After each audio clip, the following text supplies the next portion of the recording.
Hello, everybody, and welcome to today's HR Advice webinar, specifically on the Employee Rights Bill Unpacked.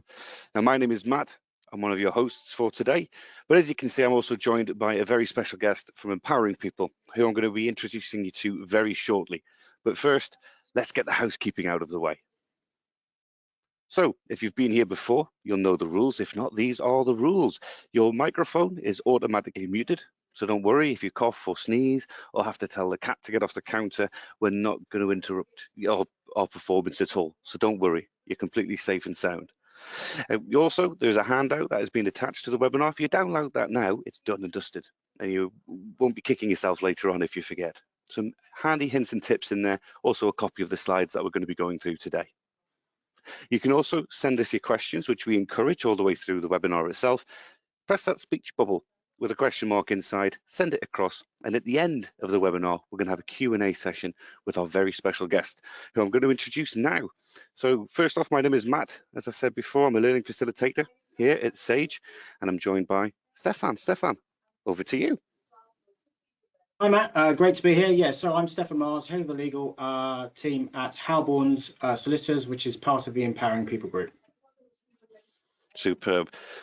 So Stefan is going to be guiding us through the presentation today. So I'm just handing over control to him now, and we will begin first off by Stefan taking us through the contents. Thanks, Matt. So yes, here we're talking about the Employment Rights Bill today. So this is the biggest change in employment law in my 25 years as an employment lawyer.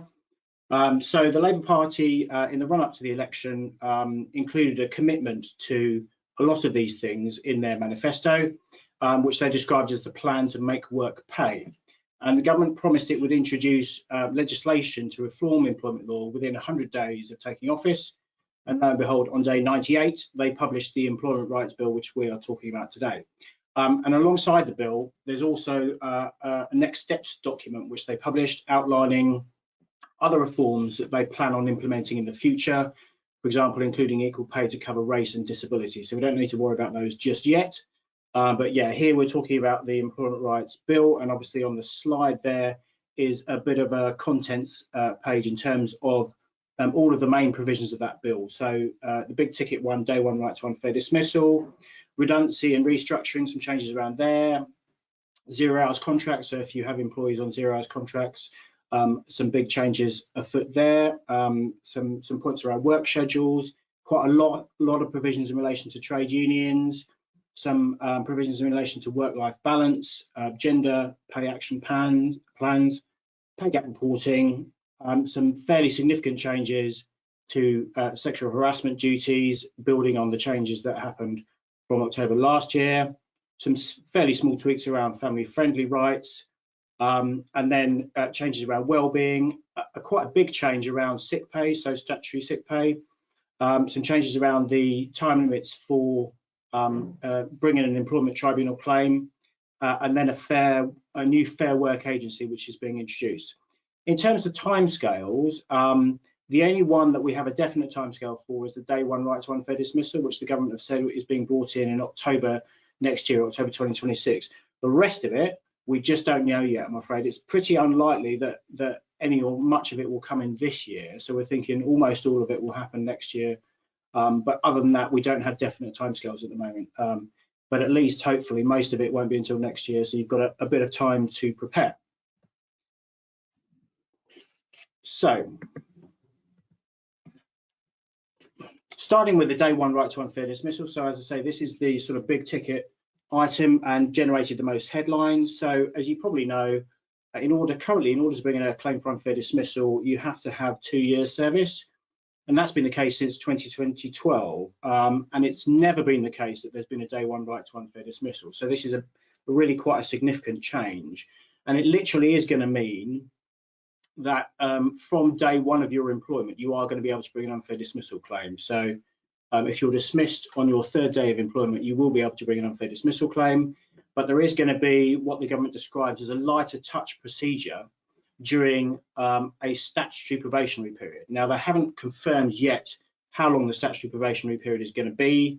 it's likely to be 9 months. So during that initial 9-month period, the statutory probationary period, there will be a kind of lower level of analysis in terms of being able to challenge the decision to dismiss. But equally, there is still going to be a right to bring an unfair dismissal claim, albeit with a lighter touch procedure.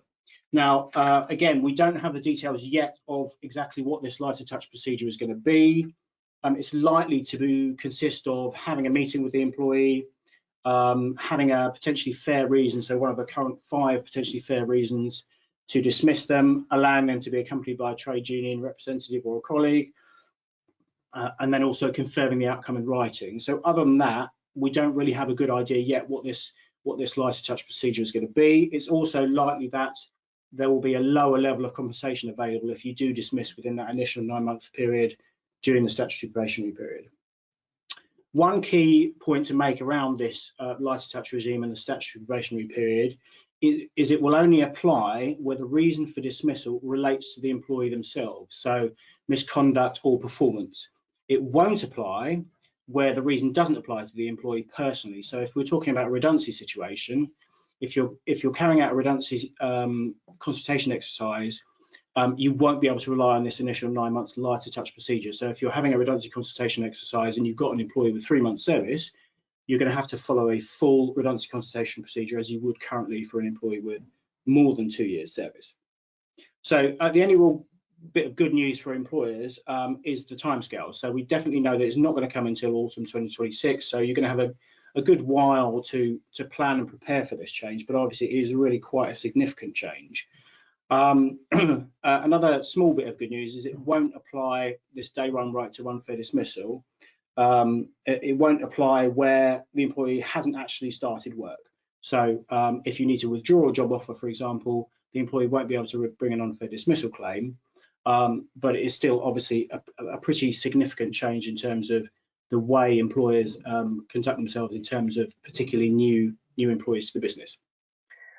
So in terms of common pitfalls that we see as employment lawyers around probationary periods, so one of the most common is missing the end date, so not having a clear process in place to diarise probationary end dates and making sure that those probationary reviews happen in advance of that probationary, at the end of the probationary period. Because basically the way the law works is if you don't have a probationary review discussion and extend the probationary period, then the law deems that the employee has passed their probationary period. And most commonly this makes a difference where there's a change in the notice period that applies once the employees passed their probationary period. So we had a case where a client of ours had a really high paid employee who wasn't performing in their role. And unfortunately, they messed up the dates in terms of when the probationary period ended, and they ended up terminating employment after the end of the probationary period, and they ended up having to pay this employee 6 months notice, which meant that it was an extra £100,000 that they had to pay just as a result of missing that end date. So really, really crucial that we make sure that those end dates are diarised and that any probationary discussions happen before the end of the probationary period. Another thing that we see quite a lot is lack of role clarity. So making sure that job descriptions, that onboarding documents are really, really clear about what exactly the role entails. So making sure that employees know what good performance looks like, for example, and what they have to achieve in order to pass their probationary period. Another sticky situation in terms of probationary periods that we have seen come up from time to time is an employee absent on family-friendly absence. So an employee who goes off during the probationary period on paternity leave, maternity leave, adoption leave, etc. So in those cases, there was actually a tribunal case involving Relate, the marriage guidance charity, and in that case, they had an underperforming employee who went on maternity leave during their probationary period, and just before they went on maternity leave, the charity ended the employment on the basis the employee wasn't performing. The employee brought a pregnancy discrimination claim on the basis that they hadn't had the full probationary period opportunities to demonstrate that they were up to the job, as it were, and the tribunal agreed with them and said that what should have happened was that the probationary period should have been extended to take account of the period of family-friendly leave, in this case maternity leave, and that by not doing so, the employer had breached the Equality Act and the employee succeeded in a pregnancy discrimination claim. So just to flag really to make sure that if there is any family-friendly absence during the probationary period, that is discounted in terms of extending the probationary period to take account of that. And similar point applies in relation to disability-related sickness absence. So there have also been cases where employers have not confirmed an employee in post because of disability-related sickness absence. And again, cases where employees have been successful in disability discrimination claims, arguing that by itself is an act of disability discrimination. So we definitely recommend, if you do have an employee who has a lot of absence during the probationary period, and some of that absence might amount to a disability, because of his disability, we'd recommend taking further advice before terminating their employment for that reason. On this day one right to unfair dismissal, the new provisions, it's also suggested that if you're not going to be replacing the employee, then it might be argued that that is actually a redundancy situation, and therefore, as I said, because the initial lighter touch regime during that statutory probationary period only applies where the reason for termination relates to the employee themselves, if you're not replacing the employee, it might be argued that that's actually a redundancy situation, and therefore you can't rely on that lighter touch regime, and that therefore the full right to unfair dismissal applies, and the employee can bring a claim as they would do now if they've got more than 2 years service with maximum 1 year compensation, etc. So just being careful in terms of making sure that if we are using that lighter touch regime, that we are replacing that employee, or that we've got a really good reason for not doing so, essentially. So in terms of practical tips around unfair dismissal, so making sure, first of all, that your contracts of employment have maximum flexibility built into them. So for instance, checking that you've got the contractual flexibility to extend the probationary period if you need to. And ideally, you'd have in there an automatic extension that the probationary period is extended to take account of absence other than the holiday, so sickness or family-friendly absence, etc. You can have a provision in the contract of employment that automatically extends the probationary period in those circumstances. Also, do you have maximum flexibility in the probationary period in terms of being able to end employment with a relatively short notice period? So making sure that if you've got a longer notice period, that only kicks in once the employee has successfully passed their probationary period.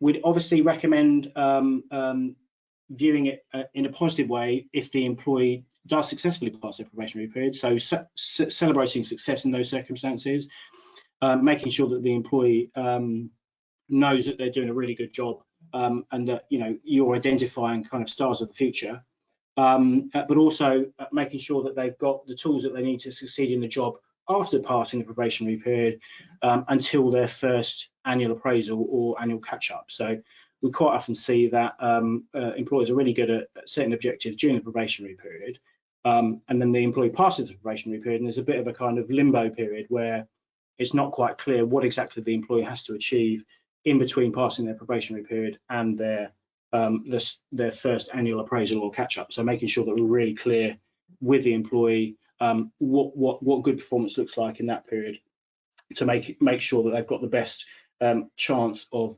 succeeding in their employment.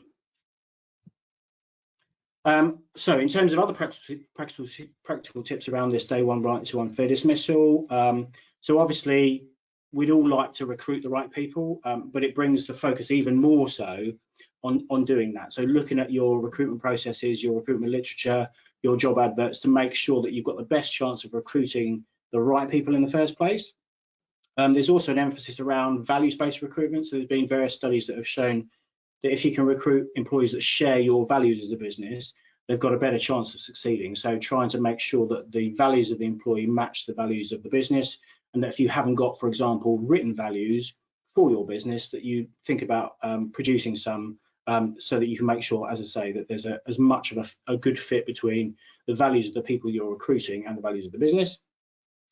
Really clear and consistent onboarding is also another focus in terms of this day one right to unfair dismissal. So and making sure that you're giving the employees the best start to their career with you, making sure that they're really clear about what their objectives are during their probationary period, and equally so that you're proactively managing performance during that probationary period, so that you are weeding out people who are not going to be right for your business long term during the statutory probationary period, so that you've got the best chance of making sure that people are staying beyond the probationary period and they're ticking over into the full right for unfair dismissal are going to be right for your business long term.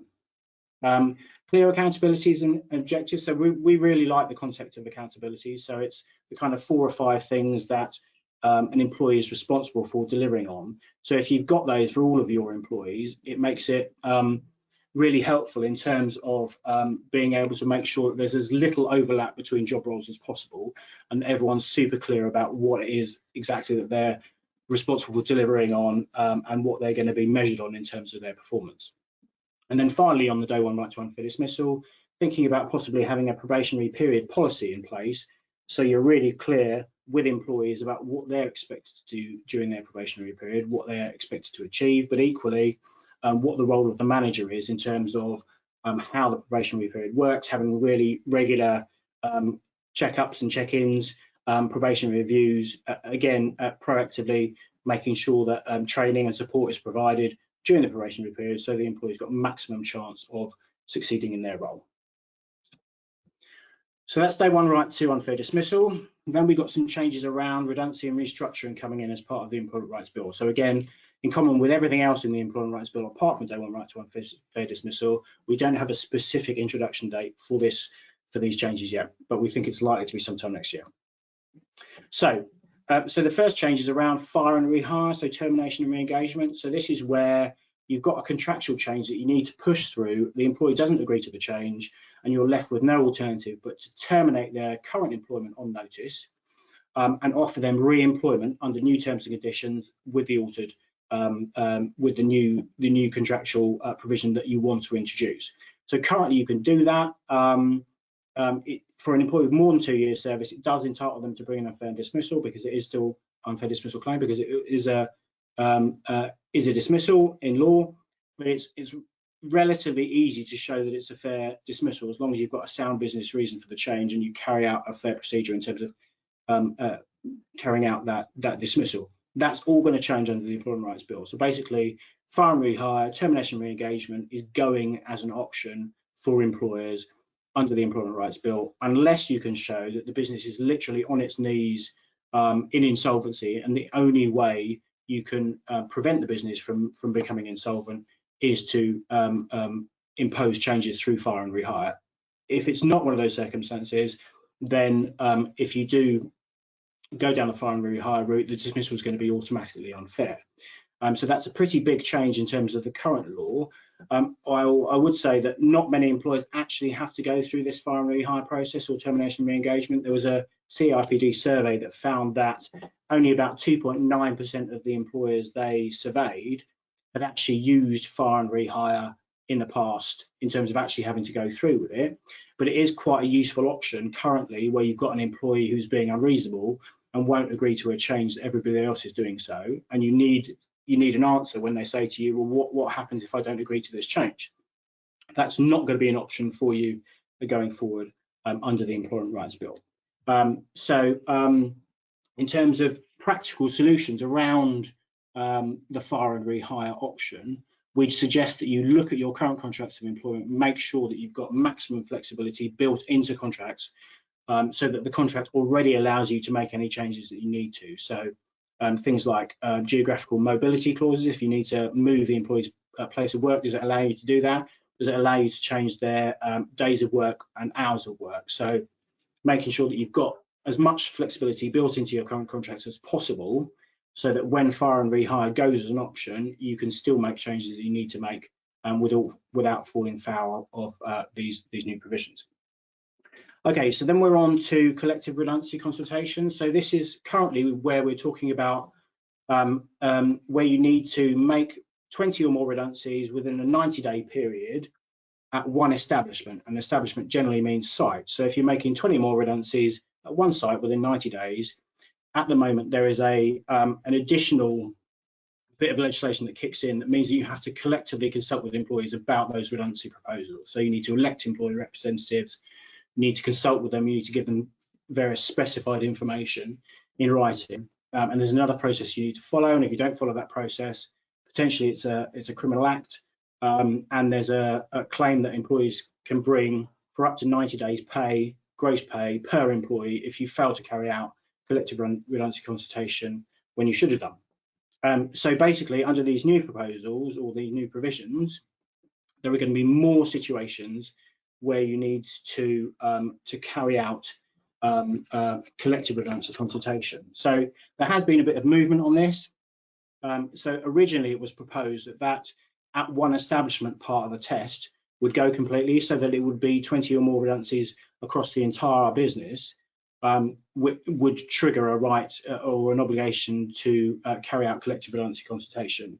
The government have rowed back from that slightly, so that would have resulted in a massive expansion of the requirements to collectively consult, especially if you've got bigger businesses with lots of sites. 20 more across the whole business, happens relatively often. There will be a lot more collective consultation. So the government have rowed back from it slightly, so they're keeping the 20 or more at one establishment part of the test, but also introducing a business-wide number as well that would also trigger collective redundancy consultation. So when these provisions kick in, if you are making 20 or more redundancies at one site, or maybe 50 or 100, depending on the number confirmed, across the whole business, that is going to trigger a requirement for collective redundancy consultation. So there's likely to be more collective redundancy consultation under the Employment Rights Bill than is currently the case. So other changes around those collective redundancy consultation obligations, the compensation available for employees where an employer breaches the obligation to collectively consult is going to double, basically. So currently 90 days pay, it's going to be up to 180 days pay per employee, with a potential 25% uplift if the employer doesn't follow the statutory code of practice. So potential maximum liability of 225 days pay per employee, where under these new provisions under the Employment Rights Bill, the employer has failed to collectively consult. So fairly significant changes around restructuring and insolvency. In terms of practical tips around those collective redundancy consultation obligations, so obviously if you are planning or thinking about any restructures or redundancy processes, get them in before the Employment Rights Bill kicks in. One thing that we often see during redundancy exercises is employees who've got the same job title doing different jobs, or the reverse situation, essentially. So making sure that looking at your structure and making sure that the job titles are really reflective of the jobs that people are doing. Obviously, it reduces challenges during a redundancy consultation process. So making sure that job titles really do reflect the jobs that people are doing. Thinking about having accountability again is a really useful exercise. Makes it really clear which jobs people are doing and avoids overlap between those jobs. Having proactively driven performance, so encouraging and enabling your managers to make sure that performance is really proactively managed in the business is really helpful in terms of, for example, making sure that new statutory probationary period is used to its maximum potential in terms of making sure that you make early decisions if employees are not going to be right for your business long term, that they're exited during that statutory probationary period, and they don't fall into any redundancy process that should happen once they pass the probationary period. So making maximum use of that statutory probationary period that you can. And then finally, record keeping. So if I had kind of a magic wand, one magic wand as an employment law, it would be to make sure that employers have an audit trail in terms of discussions that they're having with employees about, for example, poor performance. So we quite often get a situation where an employer comes to us and says, we've got an employee who's really not performing and we need to exit them as soon as possible. And then we have a conversation with them about, well, what audit trail have you got to demonstrate that you've been having these conversations with an employee for some time, and that we can demonstrate that the reason for dismissal is actually performance and not some other reason? And often the answer is none at all. So making sure that that those conversations happen where an employee is not performing. So informal performance management really does take place. And then following that up with an email, for example, or a note on the employee's file to confirm that the conversation has been had with the employee makes it much easier to rely on, for example, performance as a reason for dismissal, where you've got that audit trail showing that you've had those conversations with the employee all the way through their employment. It makes it much easier to demonstrate that the reason for dismissal is genuinely performance and not some other reason. So not some reason that the employee comes up with in terms of discrimination or whistleblowing or whatever. Okay, so the next one is 0 hours contracts. So we've got some fairly significant changes to the rules around 0 hours contracts. So the government says it's committed to ending what it describes as one-sided flexibility and exploitative 0 hours contracts. So the aim is to drive up, it says, standards and end undercutting using 0 hours contracts. The government says that over 1 million people are on 0 hours contracts, and then that their research shows that over a quarter of these workers would like to work more hours. So the idea of these provisions is essentially that there's going to be a new statutory reference period, for anybody on a 0 hours contract, a low guaranteed hours contract, and again, we don't have a definition of that yet, but it's a kind of anti-avoidance mechanism. So you can't just put everybody on a sort of 1 hour contract. And also agency workers, so quite a significant change there. So anybody who falls into those categories, 0 hours contract, low guaranteed hours contract, or an agency worker, there's going to be a new reference period, which is probably going to be 12 weeks, where you as the employer has to look at how many hours the employee has worked during that 12-week reference period, and then you'll have to make an offer every 12 weeks of a permanent contract to reflect the average hours. So if you've got an employee who's on a 0 hours contract, for example, and they're consistently working 22 hours a week over that 12-week reference period, you're probably going to have to offer them a 20-hour contract on a permanent basis every 12 weeks. So it's a requirement to make the offer. There isn't a requirement for the employee to actually agree to it. So some employees obviously like 0 hours flexibility that works with a 0 hours contract, and for those employees, they're perfectly entitled to stay on a 0 hours contract. But you are, as the employer, going to have to make these offers every 12 weeks, probably to be confirmed in terms of the 12-week reference period, of a guaranteed permanent contract for those hours. So there are going to be some exceptions, for example, for seasonal work. So particularly employers in the retail sector, for example, who've got, say, the Christmas rush, if you can show that you've got peaks and troughs in terms of seasonal work, then potentially you can show that you won't have to make these offers. And also, if the employee resigns during the reference period or is fairly dismissed during the reference period, you won't have to offer them reinstatement under these 0 hours provisions. But it's a fairly significant change, obviously, especially for industries like hospitality and care, where 0 hours contracts are really common.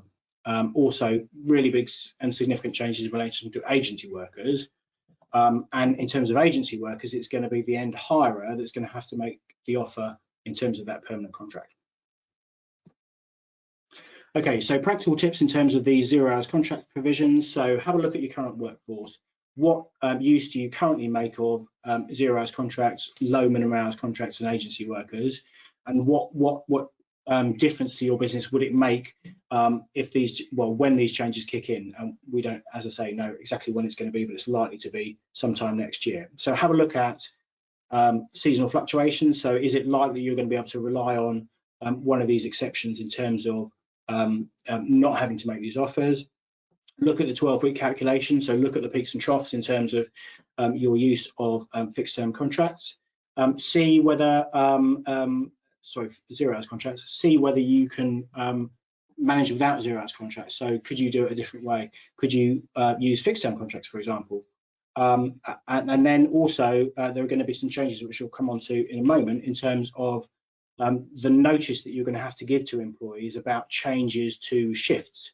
So have a look at your current processes in terms of how much notice you give employees, both in terms of rotoring employees, but also any changes that you need to make in terms of cancelling shifts or moving the times or dates that you want employees to work, because there are going to have to be adequate notice for those changes under these new provisions. And if you don't meet those tests, then there's going to be compensation involved. So again, a lot of the detail here is to follow. There are going to be regulations that will set all of this out, but currently what we do know at the moment is that there's going to be a requirement to give reasonable notice if you make changes to shifts or cancel shifts. Again, we don't know what reasonable means. Presumably there are going to be various exceptions where, you know, there are last minute changes in terms of sickness and absence, etc. And if you don't comply with those reasonable notice provisions, then under the Employment Rights Bill, there's going to be payment for the employees to reflect the fact that you've not given that reasonable notice. So that's described as proportionate payment, but again, we don't know yet what proportionate means in these contexts. So lots of detail to follow in terms of exactly how that's going to work in practice. So then we've got trade unions. So unsurprisingly, some fairly big changes in terms of trade union law. So obviously the Labour Party has historic links with trade unions, and the Employment Rights Bill contains quite a lot of provisions relating to trade unions. So let's delve into them. One of the most significant changes is that there's going to be a new right of access for trade unions to come to your business and say, we'd really like to talk to your employees about the benefits of joining a trade union. And there's going to be a new process to sort of manage that, which is kind of modelled on the process around compulsory trade union recognition. So basically, you're going to be able to say no to that voluntary request from the trade union, and then there's going to be a process whereby the trade union can show a certain level of membership, and they will then be able to effectively require your business to give you access to your employees to talk to them about the benefits of joining a trade union. So again, a lot of detail to follow in terms of how that's going to work. Yes, there is going to be a new right of access, which doesn't currently exist, where the union would come to you and say voluntarily, we'd really like to talk to your employees about the benefits of joining a trade union, and then you're going to have the option to say no, but then there'll be a process by which they can basically force you to give them access in appropriate circumstances where they can show that they've got a good degree of membership within the employee group. There's also currently a process for compulsory trade union recognition, so it's been in for ages, and it's not really very well used. So something like 1,400 applications in 25 years. But basically, the changes here are going to make it easier for a trade union to force recognition. So there are various thresholds that you need to show currently in terms of being able to start that compulsory trade union recognition process. So one of the things you have to do currently is you have to show that it's likely that you would have majority trade union support in the bargaining unit that you want to be recognised in terms of your application. That requirement is going to go, and instead the trade union will have to show that they've got 10% membership. So 10% of the bargaining unit is already trade union members, and there are provisions in the Act to drop that as low as 2%. So when these provisions are brought in, the trade union will have to show that it's got 10% membership, but at some point in the future, that level might drop to as low as 2%. So really significant changes there, obviously making it easier for trade unions to force through that compulsory recognition process. So that's the first part of the process. The second part of the process is there's a vote basically of all the employees involved in terms of whether they want that trade union to be recognised. So currently there are two thresholds that the union has to meet. It has to show that more than 50% of the people voting want trade union recognition for that particular bargaining unit, and they also have to show that at least 40% of the people eligible to vote, which is a much harder test to meet, because if you've got a low turnout, demonstrating that 40% of the people eligible to vote support trade union recognition is really quite difficult to do. And that part is going, so there's just going to be a vote. There's just going to be a simple majority required of those employees voting in terms of whether the trade union will be recognised. So it's going to be much easier for trade unions to succeed in those ballots. So easier to force the ballot in the first place, and then easiest to succeed in the ballot in terms of those tests being changed. So in terms of practical takeaways, what we'd recommend that you do is have a look at your current collective bargaining machinery and collective employee engagement machinery if you've got any. So things like an employee forum, do you have one? How effective is it? If you haven't got one, think about introducing one. So the idea being basically to try and ensure that employees feel like they've got a collective voice in your business already, that they are told about significant bits of information that might affect them, that they have an opportunity to participate in discussions about big changes that might affect the business already, so that they're not, so that they're less likely to think, actually, it would be a really good idea for me to join a trade union, and your business might have this kind of trade union bargaining machinery forced upon it that might not work for your business. So have a look at the collective engagement machinery you've already got in terms of your business, and think about beefing it up so it's as less likely as possible that employees feel like they haven't got a voice, and that actually joining a trade union would be a really good idea.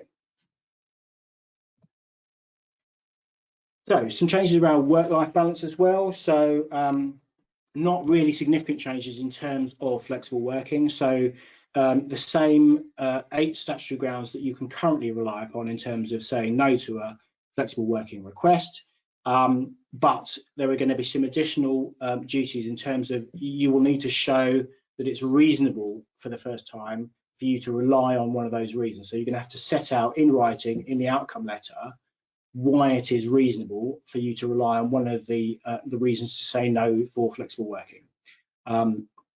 So basically making it easier for employees to challenge refusals by employers to say no to flexible working. So again, lots more detail to follow, regulations which are going to set out the steps that have to be taken before refusing a request, but some changes around flexible working there to make it easier for employees to challenge a refusal to grant a flexible working request.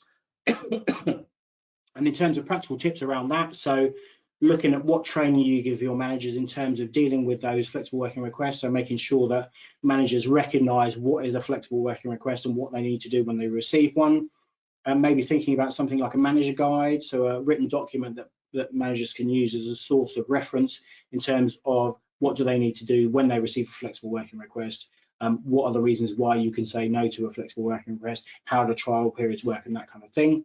Maybe a checklist of factors, so include that in the manager's guide perhaps, setting out what the statutory reasons for saying no are and when they apply, and then also making sure that again, the same point in terms of my magic wand on the audit trail, making sure that agreements around flexible working are really clearly captured. So making sure that if you do agree a flexible working request, there's a written outcome that says, you know, what the decision was, how long the change is going to last for, when it's going to be reviewed, if it's a temporary change, what the changes are to salary, to holiday pay, etc., etc. So it's really clear post that flexible working decision being made, exactly what's been agreed and how it's all going to work to limit any challenges from the employee.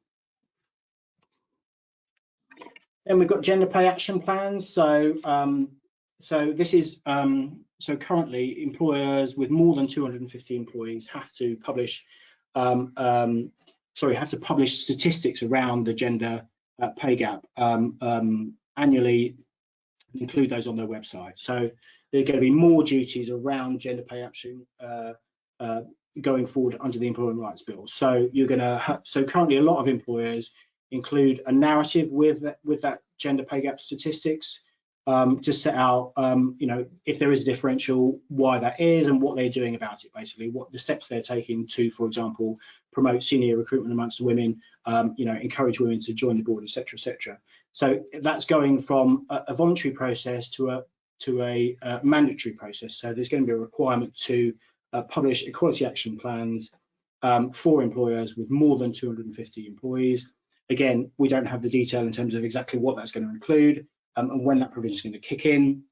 It won't be more than annually, so it's going to match the current timescales in terms of setting out those duties. But for the first time, it will include outsourced or contract workers. So if you've got an IT consultant, for example, it's going to include them for the first time. So widening the scope in terms of gender pay action plans and a requirement to publish gender pay action plans for the first time. So then we've got some expansion of the duties around sexual harassment. So as you may or may not know, from October last year, there was a duty to take reasonable steps on all employers to prevent sexual harassment. And basically the provisions under the Employment Rights Bill are being extended in terms of sexual harassment. So for the first time, it's going to include third parties. So if you've got customer facing staff, for example, and they're harassed by a member of the public, the duty is going to include steps to protect those members of staff. So more and more duties around sexual harassment.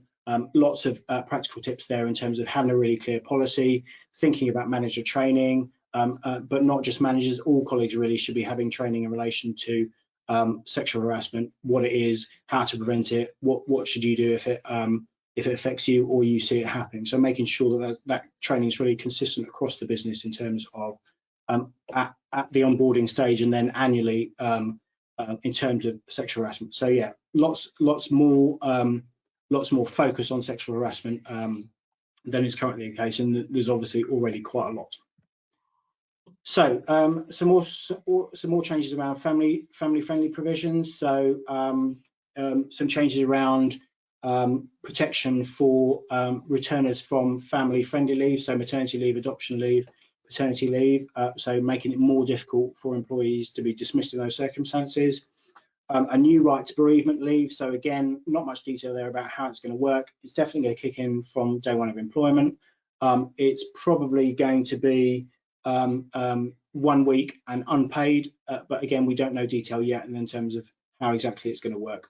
Lots more provisions to come in terms of regulations to fill out the detail in terms of that right to bereavement leave.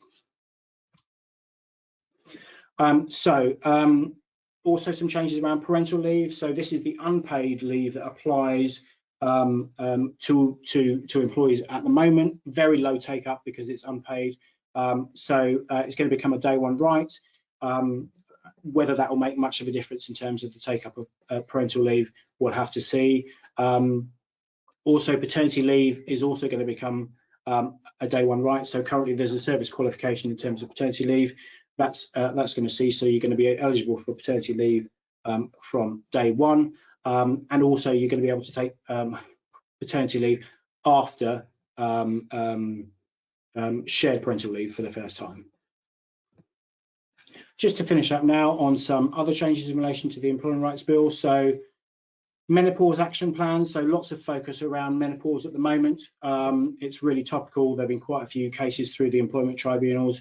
So businesses, again, with over 250 employees, are going to have to publish menopause action plans in terms of the steps you're taking to support employees going through menopause, to raise awareness within the business about the supportive steps that you're taking. You're not going to have to publish them more than annually, thankfully. So in terms of practical tips there, so put in place a menopause policy if you haven't got one already. Think about a manager guide to support managers in terms of dealing with employees who are going through the menopause, and suggest steps in terms of support there, and then training for those managers in terms of spotting those symptoms and how to deal with requests for adjustments, what common symptoms are, etc., etc. And then one of the last changes to mention is around statutory sick pay. So actually really quite a significant change, probably gone under the radar a little bit in terms of the other changes under the Employment Rights Bill. So basically the headlines are that all employees are going to be entitled to SSP from day one once these changes are kicked in. So currently SSP only kicks in from day 4, and it only applies to employees who earn above the lower earnings limit, which is currently £123 a week. Under these new provisions, every single employee in the business is going to be entitled to SSP from day 1. So that's obviously potentially going to have an impact on sickness absence rates, likely, unfortunately, to be more sickness absence. So making sure that sickness absence within the business is managed as proactively as possible is even more important than it is now. So have you got really clear sickness absence triggers? Are they communicated to employees? Are you having return to work meetings after every single case of sickness absence? Have you got a process in place in terms of absence review meetings, sickness absence warnings, and finally making sure that managers really do take ownership of sickness absence rates in their department or site. So making sure that they're incentivized to manage sickness absence as proactively as possible. So all of these new rights, unfortunately, are going to result in almost certainly an increase in employment tribunal claims. So quite how that's going to work in terms of the current system is not clear. The system's already creaking at the knees in terms of the number of claims. There's a huge backlog of claims. It's taken around 500 days to get to a full hearing from issuing a claim to actually having an employment tribunal hearing. There's going to be a lot more claims. How is it going to work? Hopefully the government is addressing this or thinking about how this is going to work. They're certainly trying to recruit employment judges, but it's likely there's going to be a lot more claims, unfortunately. To add to that problem, the government, as part of the Employment Rights Bill, are increasing the time limit for all claims from 3 months to 6 months. So currently, most claims in the Employment Tribunal, including unfair dismissal, discrimination, etc., have a 3-month time limit. That's going to be increased to 6 months under the Employment Rights Bill changes. So employees are going to have a lot longer to think about whether they want to bring a claim after they've been dismissed, for example. And unfortunately, that is going to result in more claims. So obviously, all of the things we're talking about today in terms of proactive performance management, making sure that we get our processes right in terms of carrying out dismissals, making the maximum use of statutory probationary periods, etc., are going to become even more important once those time limits on employment tribunal claims are increased. And then finally, for me, Fair Work Agency. So currently, the government's view is that the enforcement of tribunal claims and employment rights is somewhat fragmented. So there are lots of different bits of government that are responsible for enforcing these various rights, and they're going to bring it all together under a new Fair Work Agency. So lots of changes there in terms of bringing it all together. The Fair Work Agency apparently is going to have a role in terms of educating employers and employees and making sure that that employees know about their rights, and also guiding employers on what those rights are, but also a role for the Fair Work Agency in terms of enforcing those rights. So potentially the Fair Work Agency can bring claims on behalf of employees as well as employees themselves bringing claims. So it might be that where, for example, there are going to be lots of, so where an employer has lots of complaints around, for example, minimum wage, the Fair Work Agency might bring a claim on behalf of those employees rather than waiting for the employees to bring claims themselves. A couple of really small miscellaneous changes to mention. So the government has said that they're likely to amend the Employment Rights Bill to include a new right to miscarriage leave. So where a baby is lost at less than 24 weeks pregnancy, there's going to be a new right potentially for miscarriage leave. And there's also going to be a new adult social care negotiating body. So a body on behalf of the whole of the industry to negotiate terms and conditions for adult social care to try and boost recruitment and retention within that industry. So it may be that the government takes that further depending on how that goes. Right, that's about it for me. So back to you, Matt.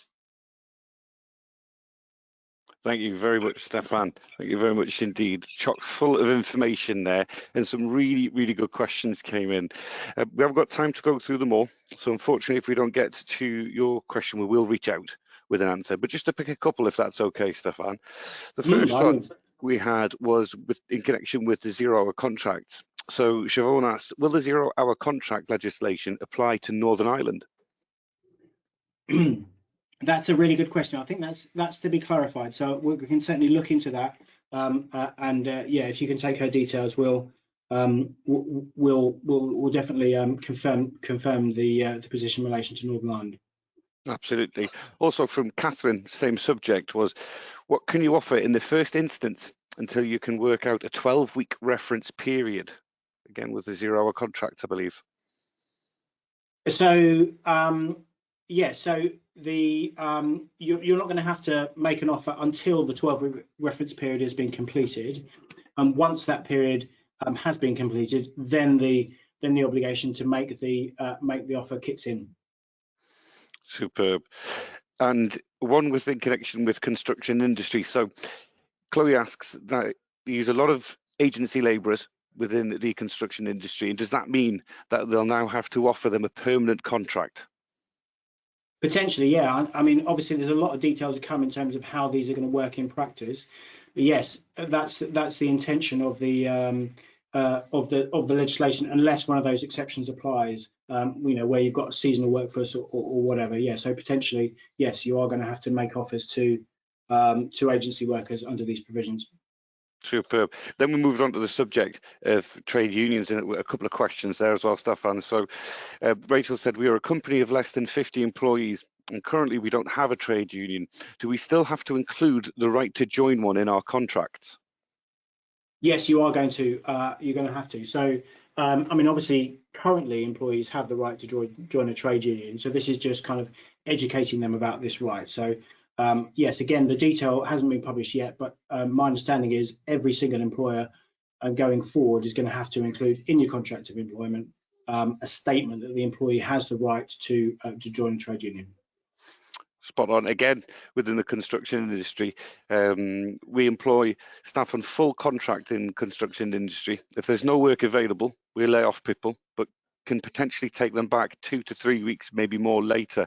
Would the rehire ruling affect that? Shouldn't do so, no. So this is only around where you need to push through a contractual change that the employee is not agreeing to. So it shouldn't affect that situation, no. It may be that the changes around redundancy and the other changes within the bill might make some changes to that situation, but at least the fire and rehire won't affect it, no. Superb. And just a few more. So there is an employee, Shimon says, that has gone from 4 days to 5 days for a year and now has been refused to stay at 5 days, but they believe there is no reasonable reason for that as justification. Do they have a right to challenge in that circumstance?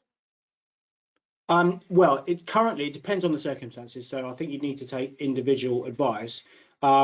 But it's really quite difficult to challenge a refusal of a flexible working request currently, as long as the employer has relied on one of the available 8 grounds. So it depends on the circumstances, but usually there's not a great deal the employee can do unless they can bring it within, for example, sex discrimination. So if you've got an employee who's returning from maternity leave, for example, and makes a flexible working request wanting to work part-time, that means if you say no to that, and you can say no to that in appropriate circumstances, that employee, for example, would have the right to bring an indirect sex discrimination claim. So unless it can be brought within some other branch of discrimination, it's pretty difficult for the employee to challenge a refusal to say yes to a flexible working request, as long as the employer relies on one of those 8 statutory grounds. Superb. And finally, just a very generic one from Graham, who says, when does the SSP reform come into effect? Good question. Don't know, unfortunately. So yes, we're waiting for implementation dates on all of it, apart from the right to the new rights to day one unfair dismissal. So I'm sure there'll be lots more information from Sage about that once we get nailed on implementation dates. But currently, we don't have a date for that, I'm afraid. I think it's going to be sometime next year, but I can't absolutely guarantee that. Spot on. Stefan, thank you very much for all the information that you've given across there. Wealth of knowledge, some really good tips as well, especially like the one about matching the values of the applicant to the values of the business when you're employing. That one I jotted down myself is going to be quite handy in the future. Now, with regards to the rest of the webinar, just to let you know and remind you of the fact that the session notes and the handout is attached to the webinar. So if you do have any further questions that maybe were on a slide and you may have missed it, download that handout. If you have asked a question and we haven't managed, unfortunately, to get around to you due to time constraint, then we'll be in touch with you afterwards directly. So further information on Sage HR Advice, Sage HR, just before we wrap up, quick overview of Sage HR advice and how it can help you manage your people fairly and effectively and keep your business compliant in ever-changing landscape of labour laws and regulations. Sage HR advice provides you access to reliable support you can trust that enables you to simplify your processes, saving you time and keeping your business legally compliant. With a range of tiers of support available to suit your needs, Sage HR advice provides you access to unlimited expert advice online, over the phone, or through our dedicated CIPD qualified consultants. So what's new for HR advice? We've got some amazing new offerings, including small business toolkits, a digital e-learn library which gets updated regularly with new content, and additional services like on-site health and safety assessments. We obviously would highly recommend getting more information on that, especially if it sounds like something you'd benefit from. And soon I'm going to be launching a poll so you can respond with a yes or a no as to if you would like to receive more information on that. We're all about you having your say. So this time we're asking you to have your say again. You do get the opportunity to give us feedback as you exit the webinar. There's going to be a survey sent out to you, but we'd also like to know what webinars you'd like to see going forward. Is there any specific topic or area of HR that you'd like advice on? If there's enough traction and enough people want it, we'll build something for you. So what would they be? If you pop them in the chat now, we will pass them on to the relevant people. Feel free again to complete the webinar survey and asking that as well. We thrive on the feedback that you provide for us and we read every single comment that you send in. So again, on your way out the virtual door, complete that form. We'd much appreciate it. Future webinars. Here's what we've got coming for you. Sage HR timesheets, Wednesday the 21st of May. Sage 50 payroll nominal link with Michael and Duncan, Tuesday the 20th of May. Sage 50 payroll attachment of earnings on Wednesday the 28th of May as well. Join me and Advisor Plus for Real Scenarios, Real Advice on June the 4th. So register now at sage.co.uk/webinars. And now I'm going to launch that poll that I mentioned before. If you just fire your answers in, it'll be appearing on your screens any moment now. And again, if you would like to receive more information, we'll pass that detail on and we'll get in touch with you, as well as all of you who've asked so many fantastic questions that unfortunately have been unable to be answered today. So I'm going to leave that poll up there for around about 20 seconds, 20, 30 seconds. You should be able to see that now.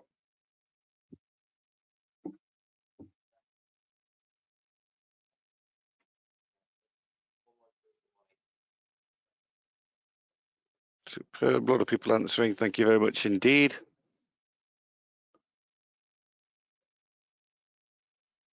Some great suggestions coming in at the same time for future webinars as well.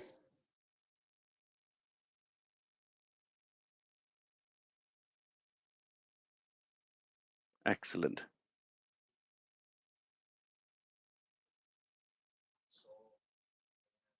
So I'm going to close that poll now. Don't forget that if you unfortunately couldn't answer in the poll, you can always get in touch with us via the emails provided in the handout as well.